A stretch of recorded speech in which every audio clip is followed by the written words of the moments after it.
اللہ کے ولی غوث اعظم کون ہے؟ عزیزان گرامی توجہ کیجئے، میرے غوث اعظم جن کا ہم ذکر کرنے لگے سوچنے لگے وہ کون سی ہستی ہے، وہ کون سی شخصیت ہے؟ حضور سیدنا غوث اعظم عبد القادر جیلانی رضی اللہ تعالی عنہ میرے پاک نبی کے خاندان میں سے حسنی حسینی پھول ہے۔ غوث اعظم وہ ہستی ہے جو حسنی بھی ہے حسینی بھی ہے۔ میرے پاک نبی کی آمد پر نبیوں نے بشارت دی اور غوث اعظم کی آمد پر آمنہ کے لال نے بشارت دی۔ یہ میں نہیں کہتا، حضرت سیدنا جنید بغدادی رضی اللہ تعالی عنہ جو غوث اعظم داتا صاحب کے پیروں کے پیر ہیں، غوث اعظم داتا صاحب ان کے مریدوں کے مرید ہیں۔ ایک دن جنید بغدادی حلقہ لگا کے بیٹھے ہوئے تھے، حلقہ لگا کے بیٹھے کیا کہنے لگے؟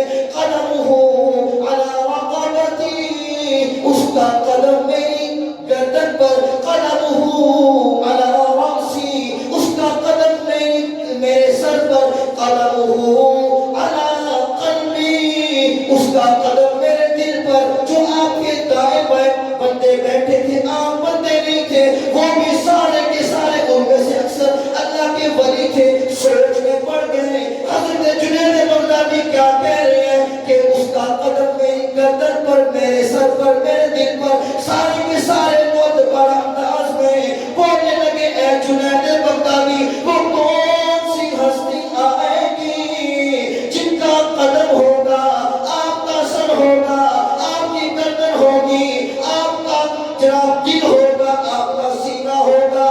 حضرت جنید بغدادی فرمان لگے، او میرے ماننے والے، او مجھے جاننے والے، او میرے حلقہ میں بیٹھنے والوں، ذرا غور سے سن لو، 100 سال کے بعد، 1 صدی کے بعد ان کے عراق کے اندر ایک بچہ پیدا ہوگا، اس بچے کا نام عبد القادر جیلانی غوث اعظم ہوگا۔ اس کا نام ہے نام اس میں گرامی عبد القادر ہوگا، عبد القادر ہوگا۔ جب وہ بڑا ہوگا غوث اعظم کے نام سے لوگ ان کو جانیں گے، پہچانیں گے۔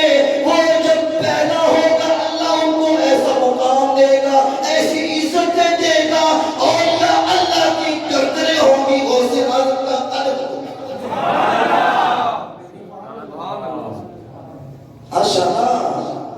ہر بندے کو نہیں مل لیا، وہ بندے سلیکٹ ہوتے ہیں اللہ دی بارگاہ وچ، انہاں دا حلیہ ویکھن والا ہوندا ہے۔